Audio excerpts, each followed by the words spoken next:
মুসা আলাইহিস সালাম তো একটু বললাম না ফিজিক্যালি খুব স্ট্রং ছিলেন, থাকে না বডি বিল্ডার, সামনে গিয়ে কথা বলে সরো পানি দিতে দাও, তখন মানুষ একটু মূল্যায়ন করে না। তো মুসা আলাইহিস সালাম এভাবে পানি নিয়ে দিলেন এবং বাছুরদেরকে পানি পান করালেন, করিয়ে গাছের নিচে এসে বসে আছেন।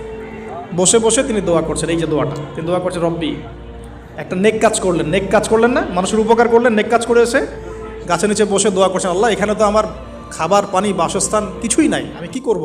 রব্বি ইন্নি লিমা আনজালতা ইলাইয়া মিন খায়রিন ফকির, রব্বি ইন্নি লিমা আনজালতা ইলাইয়া মিন খায়রিন ফকির। আবার বলেন, রব্বি ইন্নি লিমা আনজালতা ইলাইয়া মিন খায়রিন ফকির। অর্থ হচ্ছে, হে আল্লাহ, তুমি তোমার পক্ষ থেকে আমার উপরে যে নেয়ামতগুলো দিবে, আমি এর জন্য ফকির হয়ে বসে আছি।